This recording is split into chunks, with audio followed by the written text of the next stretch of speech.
गुम है किसी के प्यार में सीरियल की कहानी अब एक ऐसे मोड़ पर पहुंच चुकी है जहां इमोशंस, प्यार और सच्चाई की लड़ाई एक साथ सामने आ रही है। हर किरदार की भावनाएं अब खुलकर सामने आ रही हैं और हर रिश्ता एक नई परीक्षा से गुजर रहा है।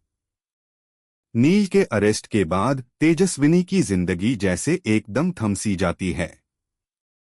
उसकी सांसें जैसे रुक जाती हैं और उसे पहली बार यह गहराई से एहसास होता है कि वह नील से सिर्फ नाराज नहीं थी, बल्कि वह तो उससे दिल की गहराइयों से जुड़ चुकी है।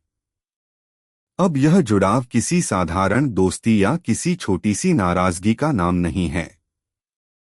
यह एक सच्चा और बेहद गहरा प्यार बन चुका है, जो अब तेजस्विनी के चेहरे पर साफ नजर आता है। तेजस्विनी का दिल पूरी तरह से टूट चुका है। वह अंदर से बिखर चुकी है, लेकिन हिम्मत नहीं हारती। वह किसी भी हालत में नील को जेल से बाहर निकालना चाहती है।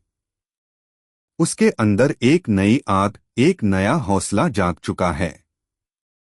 तेजस्विनी अब बिना कुछ सोचे समझे सीधा थाने पहुंच जाती है। उसके दिल में बस एक ही ख्याल है, नील को देखना है, उससे मिलना है, उससे बात करनी है। लेकिन थाने पहुंचकर जब पुलिस उसे मिलने से रोकती है तो उसका गुस्सा और दर्द बाहर आ जाता है। पर अब तेजस्विनी पहले जैसी तेजस्विनी नहीं रही। अब वो लड़की बन चुकी है जो हालातों से डरती नहीं, जो किसी की परवाह किए बिना सच्चाई के लिए लड़ती है। पुलिस की रोक-टोक को वह पूरी तरह नजरअंदाज कर देती है। वह किसी की बात सुने बिना, किसी नियम को माने बिना सीधे नील के पास पहुंच जाती है। और जैसे ही उसकी नजर नील पर पड़ती है, उसका सब्र, उसकी हिम्मत और उसका दर्द सब कुछ एक साथ टूट जाता है। वह नील से लिपट कर फूट फूट कर रोने लगती है। उसके आंसू उसके दिल की सच्चाई बयान कर रहे होते हैं।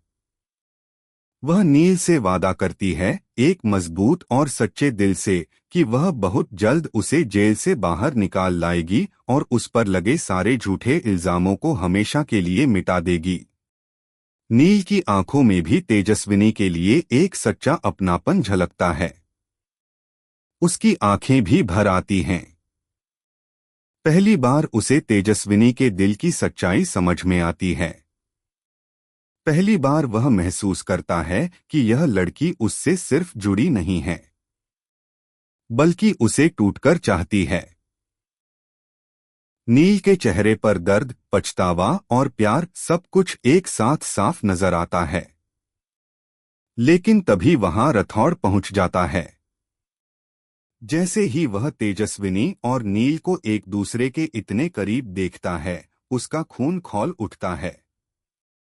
वह बाहर से तो दुखी होने का नाटक करता है, दिखाता है कि उसे नील की गिरफ्तारी की चिंता है, लेकिन अंदर ही अंदर वह तेजस्विनी और नील की नजदीकियों को देखकर बौखला उठता है। उसका दिमाग चाले सोचने लगता है। उसके चेहरे पर जलन साफ झलकने लगती है। अब वह कोई नई चाल जरूर चलेगा, इसमें कोई शक नहीं। लेकिन इस बार तेजस्विनी ने हार मानने की कसम नहीं खाई है। इस बार उसने तय कर लिया है कि चाहे कुछ भी हो जाए, वह नील को बचाकर रहेगी। तेजस्विनी सीधा उस अस्पताल जाती है जहां से नील के खिलाफ फर्जी मेडिकल रिपोर्ट तैयार की गई थी। उसके अंदर अब एक खोजी पत्रकार जैसी जिज्ञासा और एक प्रेमिका जैसी तड़प दोनों एक साथ जाग चुकी हैं। अस्पताल में पहुंचकर वह हर कमरे, हर रिपोर्ट और हर कैमरे को खंगालती है। उसे सीसीटीवी फुटेज और कुछ डॉक्टर्स के बयान से सच्चाई का पता चलता है। वह हर चीज को ध्यान से देखती है, हर बात को नोट करती है और बिना समय गवाए सारी रिपोर्ट्स और सबूत लेकर सीधे पुलिस के पास जाती है। उसके हाथ में